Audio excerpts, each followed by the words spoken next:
Estoy en reemplazo de mi colega y amigo Miguel Rivadeneira. Vamos a abordar el último tema que se ha puesto sobre la mesa de la revista de opinión Democracia para el análisis y la opinión libre. Está con nosotros ahora en nuestros estudios la doctora Solanda Goyes. Ella es vocal actual del Consejo de la Judicatura, organismo que tiene para sí el proceso de selección y designación, el concurso en suma, para jueces y conjueces de la Corte Nacional de Justicia. Un tema que está demorado, que se ha postergado y que ahora recae con un presidente del organismo nuevo. Me refiero al señor Mario Godoy, que acabó de ser seleccionado por el Consejo de Participación Ciudadana y Control Social. Doctora Solanda Goyes, bienvenida a Radio Revista de Opinión Democracia. Buenos días. Buenos días, muchísimas gracias por la invitación. ¿Cómo está el proceso? ¿A qué altura estamos? ¿Cuándo vamos a tener nuevos jueces y conjueces de la Corte Nacional de Justicia para el proceso constitucional de renovación parcial del más alto tribunal de justicia del país? Sí, a ver, hemos pasado ya la revisión de requisitos formales y de inhabilidades. Luego se hizo la calificación de méritos. En la calificación de méritos superaron 117 postulantes. Vino la prueba psicológica. En ella no se presentaron 10, por lo tanto nos quedamos con 107 postulantes. Se hicieron las pruebas de confianza y allí superaron las pruebas de confianza 70 postulantes. Desde que empezó el proceso hasta ese momento hemos tenido una lógica de más o menos en cada fase de entre un 30 y un 35% de personas que son excluidas, ¿no? De postulantes que salen del proceso. Estamos dentro de los rangos normales, dice usted. Bueno, habría que hacer unos análisis de cada uno de los aspectos, ¿no? Pero con los 107 postulantes que superaron pruebas de confianza, con los 70 postulantes que superaron pruebas de confianza, pasamos ya a la fase de oposición. Claro, que son los definitivos, los que se mantienen en el concurso. Correcto. Entonces, el día sábado, la fase de oposición tiene dos componentes, uno de una prueba teórica y otro de una prueba práctica sobre la base de casos. Hemos hecho ya un trabajo con docentes, con abogados en libre ejercicio y también con abogados que provienen de los colegios de abogados del país, de formular 6,000 preguntas, y la prueba fue realizada el día sábado 27, este sábado, ¿no? ¿Qué pasó? Ahí se presentaron 68 de los 70 postulantes que estaban habilitados y el resultado lo obtendremos el día de hoy. Todos aquellos que sumen entre lo que sacaron en méritos y lo que sacaron en la prueba teórica el día sábado, que sumen 50 puntos o más, pasan a la otra parte que es la prueba práctica, en donde en cambio lo que tienen que defender es 2 casos de los que también han sido formulados por el comité de expertos ante un tribunal. Este tribunal va a estar conformado por este banco que tenemos de expertos, mediante selección según la materia, y ellos serán los que ponen una calificación. Es una suerte de prueba oral, doctora Goyes. Es la simulación de una argumentación jurídica en una audiencia, por lo tanto es oral, pero sobre la base de casos, ¿no? Esto no es subjetivo, sino sobre la base de casos. ¿Son casos reales? ¿Son casos hipotéticos? Son casos hipotéticos, pero construidos por abogados que actúan en la vida real. Por lo tanto, van a tener muchos elementos de lo que suele suceder en la realidad judicial, ¿no?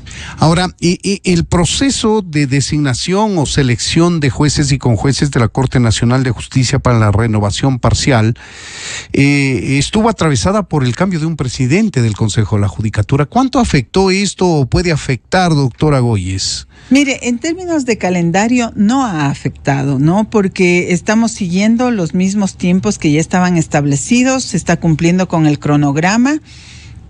No se ha postergado en ningún solo día desde que él está como presidente, Y también vale decir a la ciudadanía, yo entiendo que eso también lo ha dicho él públicamente, pero en una reunión que tuvo con los vocales, él ha manifestado que viene con el ánimo de dar continuidad al concurso, de seguir con las reglas del juego que están establecidas previamente. Y pues en esa tónica es como estamos trabajando en estos días, ¿no? Ahora, el presidente actual del Consejo de la Judicatura ha llegado cuestionado por el proceso del que devino su designación en el Consejo de Participación Ciudadana y Control Social, y cuestionado también por sus relaciones, su ejercicio profesional de abogado en defensa de personajes vinculados al narcotráfico, inclusive. Eso es al menos lo que públicamente se ha denunciado respecto de el accionar de Mario Godoy, ahora presidente del Consejo de la Judicatura.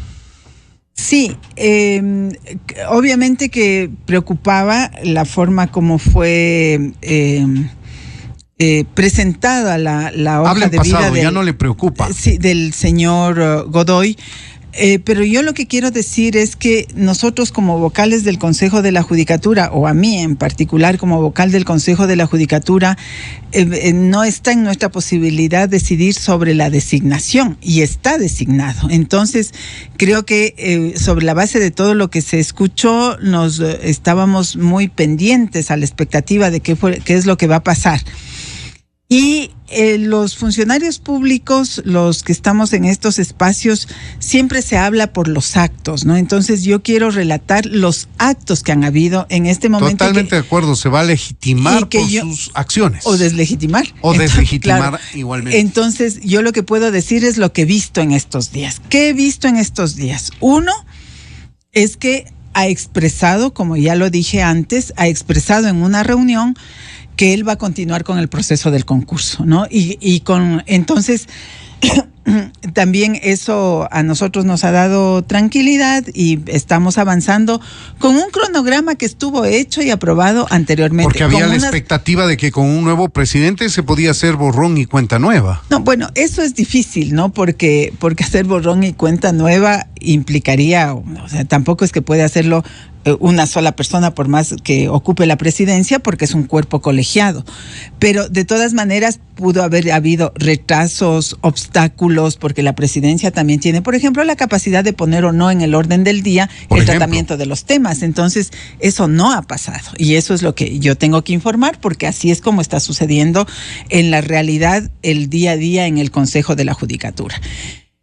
En el pasado yo solía tener dificultades con el doctor Álvaro Román, aspectos que yo lo he dicho en las sesiones que son públicas, ¿no?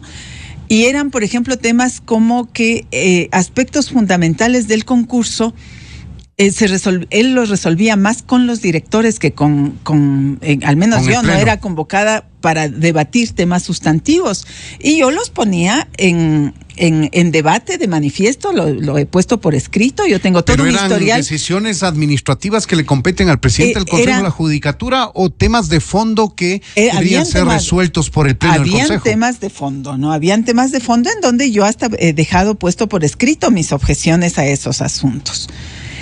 Yo veo de manera positiva, y espero que así se mantenga, que el doctor Godoy, por ejemplo, ante situaciones que tienen que tomarse decisiones, nos convoca a los vocales para debatir. Yo veo eso de manera positiva. ¿Está más cómoda con Mario Godoy que con el doctor Román? Mire, yo estoy con que se aplique la Constitución y la ley, y que establezcamos algunos parámetros distintos de lo que en el pasado ha sucedido respecto del funcionamiento del Consejo de la Judicatura. Pero en los hechos, en la práctica, se siente más cómoda con Godoy. No quiero decir que me siento ni más cómoda ni más incómoda. Estoy relatando lo que sucede en los hechos, porque además el periodo va a durar hasta que nosotros estemos en el Consejo, y habrá que evaluar, igual que en la función pública se evalúa en cada uno de los actos, ¿no? Entonces, lo que quiero decir, pongo como comparación solamente para mirar lo que ha sucedido hasta hoy.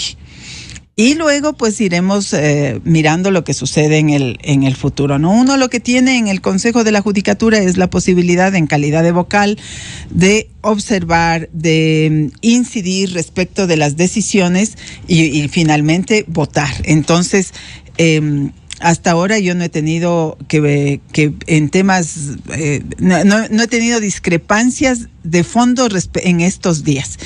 En un caso de control disciplinario voté en contra la semana pasada, ¿no? Porque no estaba de acuerdo con lo que pensaban el resto de compañeros y yo voté en contra. Siempre sobre el tema de nulidades, que lo podemos hablar y profundizar en otro momento, no creo Seguro. que es esto el tiempo en el que tenemos Aprovechemos que ahora hacer. el poquito tiempo que nos queda y ahora que estamos topando el tema de la presencia del doctor Mario Godoy al frente del Consejo de la Judicatura, respecto de las mayorías, ¿cómo se está manejando? ¿Hay una mayoría ya evidente en el Consejo de la Judicatura, doctora Solanda Goyes? Mire, en el Consejo de la Judicatura voy a hablar por el tema del concurso de Corte Nacional de Justicia que le preocupa bastante a la ciudadanía, ¿no?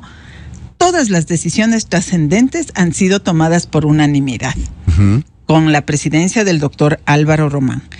Y en lo que viene, en lo que tenemos en estos días de la presidencia del doctor del doctor Mario Godoy, también hemos tomado por unanimidad las decisiones. Entonces, no es un tema de mayorías. Buen síntoma, digamos. Es lo que yo les puedo contar. Hemos llegado a un acuerdo y hemos tomado la decisión por unanimidad. Ahora, retomemos el tema del concurso, doctora Goyes. De los 70 que se presentaron, o mejor dicho, que sobrepasaron las pruebas psicológicas y llegaron a la prueba, solamente se presentaron 68 este sábado. Este sábado se rindió la prueba escrita, y de estos 68, en función de la calificación, que deberá ser siempre superior a 50 para continuar en el proceso, continuarán los que superen esta calificación y se quedarán fuera de la misma, del proceso, los que tengan menos de 50 puntos. ¿Cuántos jueces y cuántos conjueces tiene a su cargo seleccionar el Consejo de la Judicatura, doctora Goyes? Sí, lo que está faltando en la Corte Nacional de Justicia en jueces titulares es el número de 10, 3 en materia penal, 2 en materia civil, 1 en familia, 3 en contencioso administrativo y 1 en contencioso tributario. 10 jueces. 10 jueces de Corte jueces? Nacional. Y con jueces, los conjueces se designan del listado que quedan después de elegir jueces, ¿no? Y esto hay que trabajarlo también con la Corte Nacional de Justicia. Es la lista de elegibles, digamos. Sí, y de ellos por materia, ¿no? Porque nosotros hemos dado prioridad a la especialidad, entonces hay que hacer unos bancos por materia. Y conversando con el doctor José Swing, él ha dicho que lo deseable es que se configure el número de conjueces con el mismo número de jueces. Eso sería 21. Existen 6, por lo tanto tendríamos que elegir un banco de elegibles que al menos dé lugar a que 15 conjueces sean integrados. Uh-huh. 21 por el número total de jueces de la Corte Nacional. Sí, porque hay 6, están 6 con periodo que todavía están cumpliendo, ¿no? Entonces faltarían 15. ¿Dónde veo yo la dificultad? Mire, veo que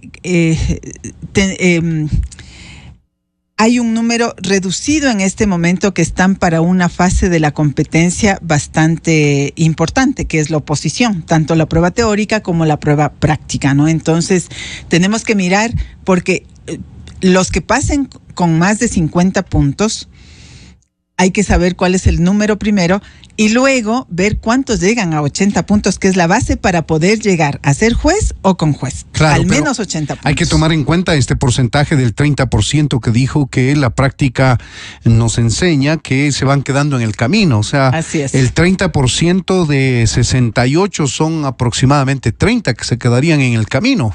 No, de 68, un 30%. 20, perdón, 20. Sí, alrededor de 20. Pico. Veamos qué pasa, ¿no? Porque ese informe lo vamos a tener hoy y ahí, claro, ahí vamos a ir mirando cómo se va configurando el cuadro final de esta competencia que es importante tanto para en la prueba teórica como en la prueba práctica, y luego viene impugnaciones, que es otra parte que nos falta, ver, después de esta prueba escrita que acaban de dar el fin de semana, viene la prueba oral o el caso hipotético que le presentan a los postulantes, y después de eso vienen las impugnaciones. En cambio, eso tiene un fuerte componente de probidad, ¿no? Para analizar la probidad, y eso se hace en la fase final. Y si se van desgranando hasta que el número que se necesita, 15 más 10, 25, sería el mínimo número que ustedes necesitan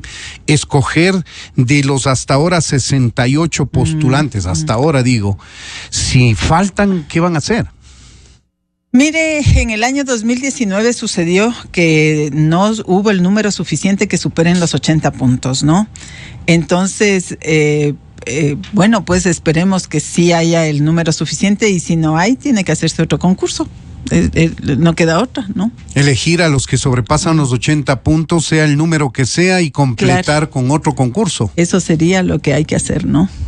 Sería vergonzoso, sin lugar a dudas. Mire, sería el asumir yo he identificado ya los problemas. Primero, yo desde el inicio lo planteé.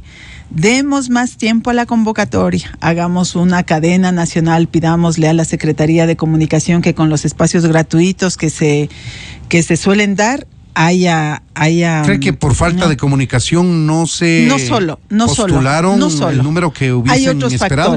Hay otros factores, ¿no? Y los otros factores es también que hay un conjunto de profesionales que no quieren postular, porque unos dicen, no, yo hice una campaña, en la medida de mis posibilidades, hablé con muchos actores de gremios, de grupos de abogados, diciéndoles postúlense. ¿Cuáles son las respuestas? Las respuestas son que no consideran tener el perfil de juez, por ejemplo, dicen, no, yo no estoy hecha para ser juez. Otra respuesta es, en términos económicos, no representa lo que yo sí puedo tener como ingresos en el ejercicio de mi profesión. El otro elemento es también la desconfianza que existe sobre los concursos, ¿no? Todavía no hay suficiente confianza. La otra cosa es que yo también lo dije públicamente en términos de la primera fase, cuando fue la revisión de requisitos formales e inhabilidades. Creo que allí teníamos que no haber sido tan formalistas en términos de que la Constitución dice, le voy a poner el ejemplo, ¿no? La Constitución dice que para ser juez de Corte Nacional se requiere ser ecuatoriano. Para ser ecuatoriano, ¿usted cómo lo justifica? Con la cédula de identidad. Entonces, si hubo un error en presentar la cédula de identidad, se le descalificaba. Yo decía, eso es subsanable, porque también la ley nos dice que podemos nosotros acudir a los bancos. ¿Casos de esos? Allí se bajaron el 30% nos bajamos, porque yo también voté luego de que no hubo posibilidad de hacer un acuerdo sobre mi postura. Por este tema que usted mismo lo llama subsanable. Varios temas subsanables, ¿no? También había gente que tenía el certificado del CONESUB y no de la CENESID. No recuerdo otros casos, pero eso ya no es responsabilidad del postulante, sino del propio Estado y sus instituciones. Es todo un debate, porque también está en el reglamento, ¿no? Y como está aprobado el reglamento, entonces hay la postura de que por seguridad jurídica tenemos que irnos por lo que dice el reglamento. Entonces, mire que eso, y yo ¿por qué lo pongo en debate, no? Incluso puede ser incómodo para el propio Consejo de la Judicatura que yo lo esté diciendo públicamente esto, porque yo creo que tenemos que caminar a un estado en donde miremos lo sustantivo, no lo formal. Eso es el deber de la función pública, ¿no? Entonces, yo esto no lo vengo a decir solamente aquí, lo dije en la mesa de trabajo, lo dije en sesión, les insistí, perdí, porque soy una de 4. Por la importancia del tema nos hemos extendido, pero solo tengo una pregunta final y es de carácter informativo. ¿Cuándo vamos a tener jueces y conjueces de acuerdo con el cronograma trazado por el Consejo de la Judicatura? Fines de octubre de este año. No hemos variado el cronograma, se mantiene y pues esperemos que lo cumplamos, ¿no? Doctora Solanda Goyes, vocal del Consejo de la Judicatura, queremos agradecerle por habernos atendido en esta entrevista más de carácter informativo respecto del proceso de selección de jueces y conjueces de la Corte Nacional de Justicia en atención a la renovación parcial de este alto tribunal de justicia que manda la Constitución. Para octubre tendremos al menos 10, o eso es lo que se espera, jueces seleccionados y al menos 15 con jueces seleccionados que se sumen a los 6 que están en funciones para que cada uno de los jueces titulares, que son 21 de la Corte Nacional de Justicia, tenga su conjuez respectivo. Doctora Solanda Goyes, muchas gracias por habernos atendido. Gracias a ustedes, muy amables. Y gracias a ustedes también, amigos oyentes. Esto es Revista de Opinión Democracia. Aquí estamos concluyendo este espacio de opinión. Quiero agradecerles por esta oportunidad a los principales de Radio Democracia, a la familia Rosero, a Gonzalo especialmente, a Miguel Rivadeneira, colega y amigo que se ha tomado un par de semanas de descanso y estamos tomando la posta durante ese tiempo. Espero sinceramente, como lo dije al inicio de este espacio de opinión, estar a la altura de la expectativa de ustedes, amigos, que día a día nos sintonizan a Radio Cadena Democracia. Muchas gracias por hoy, nos despedimos. Buenos días. La Revista de Opinión Democracia, buscando la verdad en todas partes. Inicio de espacio promocional y publicitario. Mija, tengo un dinerito ahorrado. ¿Qué podemos hacer? Pero abuela,